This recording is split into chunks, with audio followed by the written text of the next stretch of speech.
दिल्ली और दुबई में क्या डिफरेंस है? सठे साठ्यम समाचरित, ये कहां का सिद्धांत है?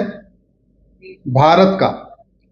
भगवान कृष्ण ने बोला था सठे साठ्यम समाचरित। हाँ। भय बिन होय न प्रीत, ये कहां का सिद्धांत है? भारत का। सबसे पहले बार किसने बोला? भगवान श्री राम ने लक्ष्मण को बोला। और हम लोग आम भाषा में बोलते हैं लोहा लोहे को काटता है, सुना होगा ना आपने, लोहा लोहे को काटता है। सिंगापुर में एक व्यक्ति 900 ग्राम गांजा लेके गया कॉलेज के पास। बुरा मत मानिए, पता नहीं आपके कॉलेज के आसपास गांजा आ रहा है कि नहीं आ रहा है, वैसे पूरे भारत में गांजा घूम रहा है। पूरे भारत में जहां कॉलेज है वहां गांजा घूम रहा है। ठीक है, मैं कहना नहीं चाह रहा था, हमने कहा थोड़ी इज्जत बची रहे तो अच्छा है।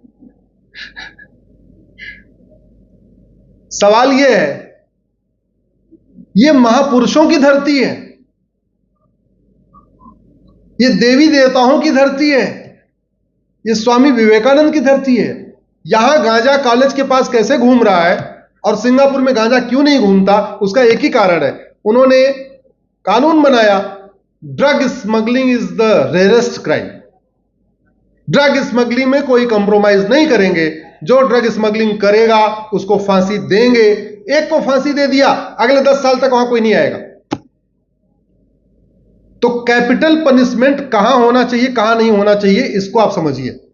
जो वर्ल्ड वाइड आज की डेट में एक चल रहा है, खासतौर पे चाइना में और सिंगापुर में चल रहा है, उसका एग्जांपल आपको बताता हूं। उनका यह कहना है कि जो प्लान्ड क्राइम हो और कैपिटल गेन के लिए हो, उसमें कोई गुंजाइश नहीं करना चाहिए। Planned crime for capital gain. जो अनप्लान्ड क्राइम हो उसको आप थोड़ी लिबर्टी दे सकते हो, छूट दे सकते हो। यानी आप सड़क पे जा रहे हैं, रोड एक्सीडेंट हो गया, किसी की हत्या हो गई, कोई मर गया, अनप्लान्ड क्राइम है, आपने सोचा नहीं था, ठीक है भाई, उसको आप थोड़ा लिबर्टी दे दो, उसको 10 साल के लिए बाहर छोड़ दो। लेकिन drug smuggling, human trafficking, arms smuggling, right, corruption, bribing, money laundering, ये कोई अनजाने में नहीं करता, प्लान करके किया जाता है, कैपिटल गेन के लिए किया जाता है। इसलिए चीन के, आप गूगल करिएगा, कुछ दिन पहले चीन के लॉ मिनिस्टर को फांसी हुई है। चाइना के लॉ मिनिस्टर को फांसी हुई है। चाइना में एक कंपनी के जीएम ने, गवर्नमेंट की कंपनी थी, कॉन्ट्रैक्टर से 2 लाख युआन लिया था और फांसी दे दिया। दोबारा वहां किसी कंपनी का जीएम किसी कॉन्ट्रैक्टर से पैसा मांगेगा क्या?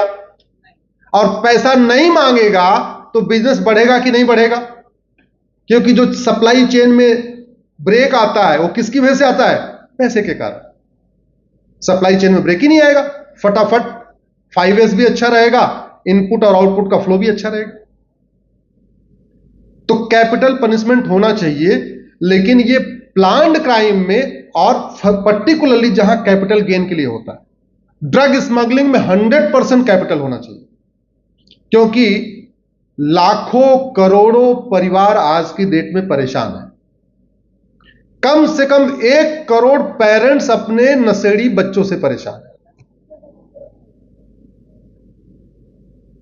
1 करोड़ से ज्यादा बहनें अपने नशेड़ी हस्बैंड से परेशान हैं,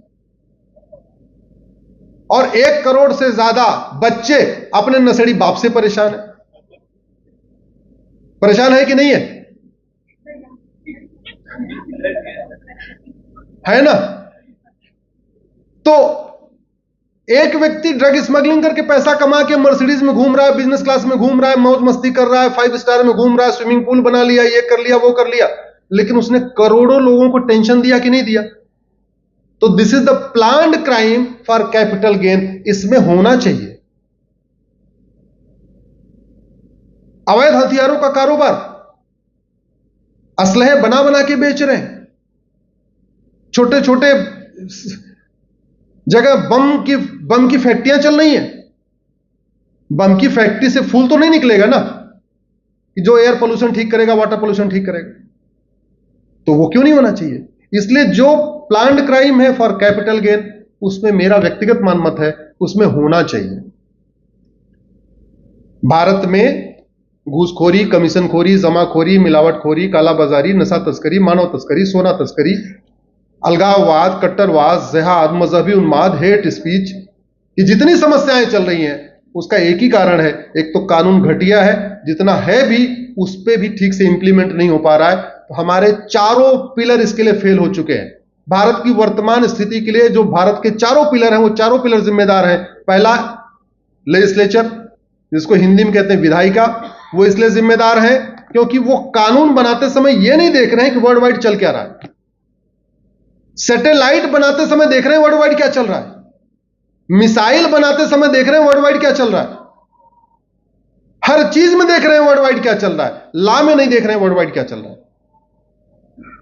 एग्जीक्यूटिव भी जिम्मेदार है, जो कुछ है भी वो भी ठीक से इंप्लीमेंट नहीं हो रहा।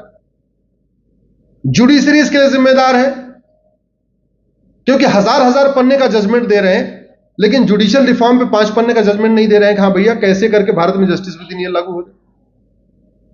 और the fourth pillar is the खबर पालिका, विधायिका, कार्यपालिका, न्यायपालिका एंड खबर पालिका, मीडिया, वो भी जिम्मेदार है। आज तक पिछले, आप सब भी टीवी देखते रहते होंगे, आपने कभी टीवी में किसी पत्रकार को किसी सांसद, विधायक, मंत्री से प्रॉब्लम की रूट काज पूछते हुए सुना क्या कि ये जो प्रॉब्लम है इसकी रूट काज क्या है? नहीं। आजकल फैशन हो गया, एक पार्टी के पास जा रहे हैं, कह रहे हैं जी आपको वो वाली पार्टी ये कह रही है, तो वो उनको कुछ कह देते हैं। उनके पास जा रहे हैं, जी आपको वो वाली पार्टी ये कह रही, उनको कुछ कह देते हैं। जस्ट वो खबरी हो चुके हैं, इधर जाके बता रहे हैं कि आपको एक्स ने ये बोला, और एक्स के पास जाकर वाई ने ये बोला, दूसरों को बता रहे हैं। न इलेक्शन रिफॉर्म पे चर्चा, न पुलिस रिफॉर्म पे चर्चा, न जुडिशियल रिफॉर्म पे चर्चा, न टैक्स रिफॉर्म पे चर्चा, न एजुकेशन रिफॉर्म पे चर्चा, न आपके बिजनेस रिफॉर्म पे चर्चा, किसी रिफॉर्म पे चर्चा ही नहीं हो रही है। तो चारों पिलर इसके लिए जिम्मेदार है। इसलिए मैं ये 5वां पिलर जो आप बैठे हो, आप लोगों से आग्रह करता हूं, आप लोग थोड़े से एक्टिव हो जाओ, थोड़ा सोशल मीडिया का उपयोग करो, लिखना शुरू करो, प्रॉब्लम रूट का सलूशन लिखना शुरू करो। अगर ट्विटर पे हो मेरे साथ जुड़ जाओ, पर डे में 1-2 प्रॉब्लम का रूट काज वाई एनालिसिस करता रहता हूं। फेसबुक पे हो तो भी जुड़ जाओ, हम फेसबुक भी यूज करते हैं। इंस्टा यूज करते हैं तो भी जुड़ जाओ, इंस्टा भी यूज करते हैं हम। मेरी लाइफ यही है, Monday to Friday Supreme Court, Saturday Sunday out of Delhi. 2024 में हमने अभी तक 85 प्रोग्राम किए हैं, 85 जिलों में। अभी तक वो संडे आया नहीं अपने घर में रहने वाला। 2023 में हम एक संडे अपने घर में थे, 11 नवंबर या 12 नवंबर को, क्योंकि उस दिन दिवाली थी। 2022 में हम केवल 3 संडे अपने घर में थे।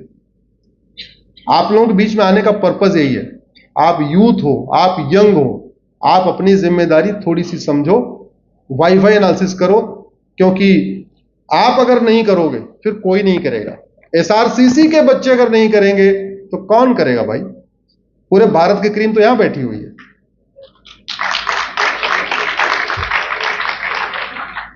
बस ध्यान रखना, कोई इधर बाउंड्री के अंदर आने ना पाए। कौन?